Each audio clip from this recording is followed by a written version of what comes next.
돌아간 듯합니다. 지금 서울은 눈이 소강 상태를 보이고 있는데요. 시간당 1에서 5cm 이상의 눈이 집중되는 곳도 있습니다. 앞으로 강원 산지와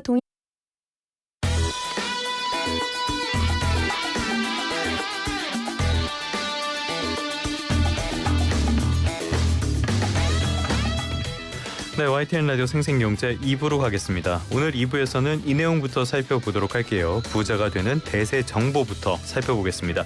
부자 대세 시간이고요. 오늘은 우리은행 자산관리 컨설팅 센터의 남효구 컨설턴트와 함께하겠습니다. 어서 오십시오. 안녕하세요.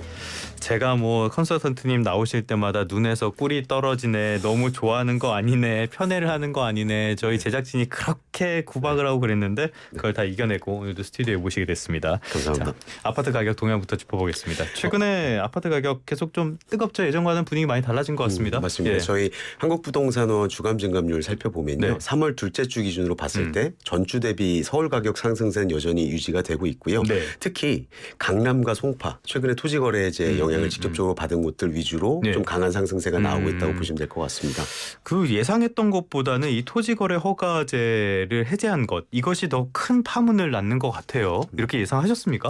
일단은 허가 해제에 대한 영향도 직접적으로 있었지만 예. 그 전에 사실 올해 공급이 좀 부족하다는 명확한 시그널이 있고 그렇죠. 예. 금리 인하에 대한 기대감도 있고요. 그리고 올해 1월 들어서 사실 대출 규제를 좀 완화하다 보니까 이미 강남권, 한강, 신축 이런 것들 위주로 매수 예. 움직임들도 있었어요. 그래서 어떻게 보면은 이거는 어떤 트리거는 될 수 있겠지만은 모든 원인은 아닐 것 같기도 하고요. 다른 원인들 좀 어떤 게 있을까요?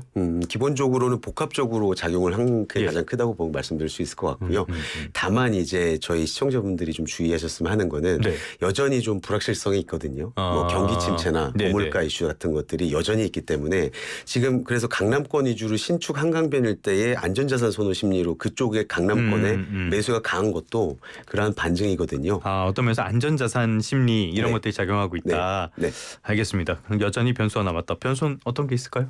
대표적인 변수로는 예. 제가 정치적인 이야기를 할 수는 없지만 최근 네네네. 트럼프 관련해서 관세나 예. 이런 수입 물가 같은 거에 여파로 고물가가 유지된다든지 이런 것들로 인해서 사실 우리나라도 그 기준금리 인하 속도가 네네네. 좀 지연될 수 있거든요. 네. 이런 것들이 장기적으로 부동산에 부정적인 영향을 끼칠 수도 있는 거기 때문에 네. 그런 것들이 모두 불확실성이 될 확률이 크죠.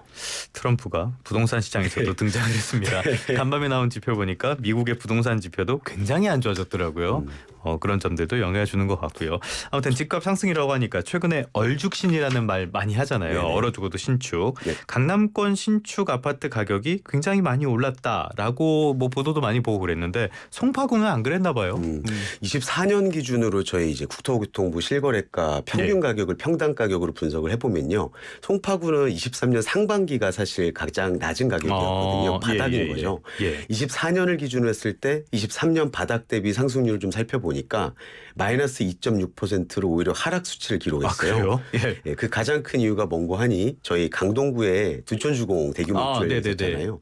아무래도 좀 직접적인 영향이 크지 않았을까 생각이 됩니다. 거기에서 어마어마한 물량이 쏟아져 나온 게 그렇죠. 영향을 줬다? 네네. 알겠습니다.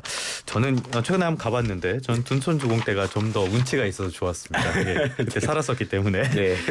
강남 3구 안에서도 그렇다면은 어떤 양극화까지는 아니지만은 아파트 간의 차별화가 있었다라고도 볼 수가 있겠는데 이런 현상 재건축 아파트에서도 나타난다고요? 예. 일단은 신축 아파트랑 재건축 아파트 사이의 양극화 현상 먼저 좀 말씀드려 볼게요. 일단은 저희 24년 하반기에 서울 주요자치구 신축 재건축 아파트 평당 매매 실거래 평균 가격 격차 배율 추세를 좀 살펴보면요. 사실은 송파구 제외한 대부분 주요 지역은 재건축 아파트가 신축 아파트보다 저렴했습니다. 특히 22년 기준으로 했을 때 저희가 상반기에 0.86에서 24년 하반기 1.6으로 2배 가까이 증가한 수치를 보였고요. 그리고 24년 기준으로 했을 때 24년 서초구의 신축 아파트가 재건축 아파트보다 평당 4,200만 원 가까이 비싼 가격을 보였습니다. 그렇게 차이가 있었다. 재건축 아파트에서도 이런 차별화 현상이 있었다라는 것까지 짚어봤고요. 전통적으로 재건축 아파트는 인기가 많다라고 알고 있는데 신축과 재건축 아파트 사이에서도 가격 양극화 현상이 나타났다라는 지적도 있어요. 이런 흐름 계속 이어질 것으로 보십니까? 올해는 차별 현상이 좀 어떻게 보면은 해소될 것으로 예상이 되는데요. 말씀드렸던 것처럼 가격 상승이 신축 아파트 가격 대비 좀 덜하기 때문에 재건축 아파트의 투자 매력도가 좀 높은 상태고요. 그리고 최근까지 이제 급등하던 공사비 안정세를 보이는 반면에 저희 분양가는 계속 상승하고 있어서 좀 사업성 개선이 예상이 되기도 합니다. 또 마지막으로 뭐 정비 사업의 절차 단순화나 용적률 완화 같은 뭐 법적 절차까지 좀 어느 정도 완화가 되어 있어서 예, 예. 재건축 투자에 있어서 좀 우호적 환경이 예상됩니다. 알겠습니다. 환경이 좀 변한 것도 있다.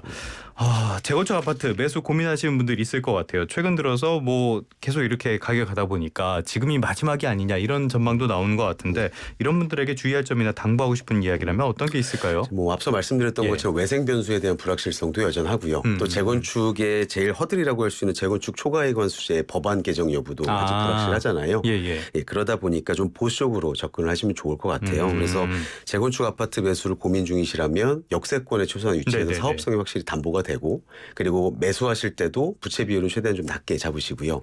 그리고 인근에 있는 신축 아파트보다 좀 가격이 많이 저렴해서 가격 만족도가 높은 거 위주로 네네. 좀 선택을 고려해 보셨으면 좋겠습니다. 알겠습니다. 지금까지는 투자자분들을 위한 어떤 팁 같은 거를 전달 드리는 거에 가까웠다면은 이번에는 조금 더 실수요자 쪽에 집중해 보도록 하려고 하는데요. 말씀하셨던 것처럼 지금 토지 허가 거래 허가제 말이 잘 안 나오네. 이쪽에 해제된 여파가 조금 이어지고 있단 말이에요. 앞으로 이런 해제 여파는 언제까지 계속 갈 걸로 보십니까? 일단 뭐 앞으로 일어날 일들을 예단할 수는 없지만 예. 토지거래 허가 해제라는 뭐 규제적인 완화의 시그널도 중요하겠지만 네네. 일단은 환경적인 조성이 더 중요하다고 보거든요. 그래서 저희가 반드시 체크해야 되는 거는 금리가 떨어지는 이 지금 추세가 예. 계속 지속되는지가 제일 중요한 키포인트가 될 수 있을 것 같고요. 두 번째로는 저희가 지금 현재는 강남권에서 마포, 용산, 성동구 정도에 좀 선호하는 지역 위주로 가격 움직임이 있지만 이 가격 움직임의 흐름이 좀 외곽 지역까지 확산되는지 이 여부를 좀 체크해 보면서 시장 판단을 하는 게 맞다고 생각하고 예. 있습니다. 계속 그렇다면은 이런 일부 지역의 오름세가 확산될 가능성이 있다.